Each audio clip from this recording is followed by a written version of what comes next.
Muy buenos días, una satisfacción grandísima es estudiar la palabra de Dios y en este caso vamos a meditar sobre el Salmo 119 en su versículo 121 que dice así: Juicio y justicia he hecho, no me abandones a mis opresores.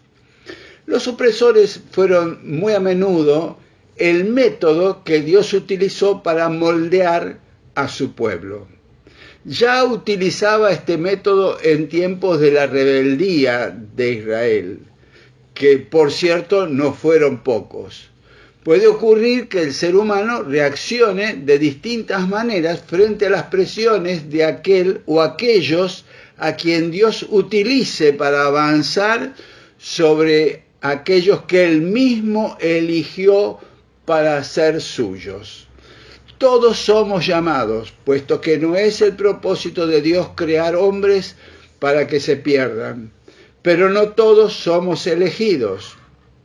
Se necesita la aprobación de la criatura en primera instancia para ser elegidos. Es lo que nosotros llamamos la entrega al Señor. Esta entrega de ninguna manera puede ser un acto automático o colectivo. Es necesario que sea hecha de manera personal, o sea, lo más consciente posible. Entregar la vida a Cristo implica un renunciamiento al yo y a los derechos propios de cada individuo. Y recién a partir de allí comienza el proceso de formación o santificación en la escuela de discipulado del Señor. En los primeros pasos de este proceso, todo se reduce a revelación primaria. ¿Qué quiero decir? Sanidades, milagros que revelan el poder y la autoridad de Dios sobre todo lo natural o corriente que conocemos. Según sea la reacción del discípulo, el próximo paso será, en algunos casos, un largo camino de disciplina, en el cual Dios utiliza a los opresores, que son vidas dirigidas por Satanás, a las cuales Dios les permite acercarse a sus elegidos, con el fin de moldear su carácter y su personalidad, que por el hecho de encontrarse en su escuela de discipulado, se encuentran incluidos en su reino. No por eso Dios violará el soberano derecho que cada ser humano tiene de elegir cada paso que dará en su caminar por la vida. Esa vida que el Creador entregó en manos de cada una de sus criaturas para su administración, derecho que se llama libre albedrío. Es en medio de este proceso o etapa que encontramos al salmista diciendo: juicio y justicia he hecho. Estaba hablando de sus propios pasos. ¿Qué quería decir? Rogaba que Dios revisara sus trabajos prácticos, esos que un profesional, por ejemplo, de la medicina, hace en un hospital antes de recibirse, o cualquier otro profesional u obrero especializado tiene que cursar para que lo habiliten para llevar a cabo la tarea que luego le han asignado o le asignarán.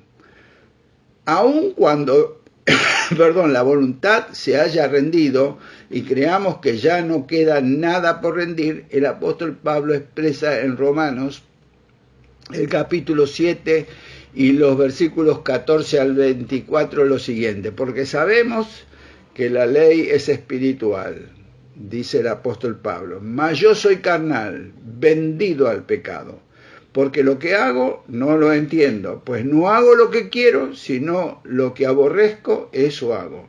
Y si lo que no quiero, eso hago, apruebo que la ley es buena.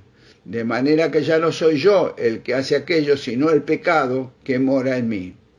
Y yo sé que en mí, esto es, en mi carne, no mora el bien, porque el querer el bien está en mí, pero no el hacerlo. Porque no hago el bien que quiero, sino el mal que no quiero, eso hago. Y si hago lo que no quiero, ya no lo hago yo, sino el pecado que mora en mí. Porque según el hombre interior me deleito en la ley de Dios, pero veo otra ley en mis miembros, la ley de mi carne o el mecano instinto bestial, que se rebela contra la ley de mi mente o mi propio deseo de santidad y que me lleva cautivo a la ley del pecado que está en mis miembros. Y luego expresa: miserable de mí, ¿quién me librará de este cuerpo de muerte? Las demandas de nuestra carne no cesan hasta que no rindamos conscientemente todos nuestros derechos hasta morir con Cristo.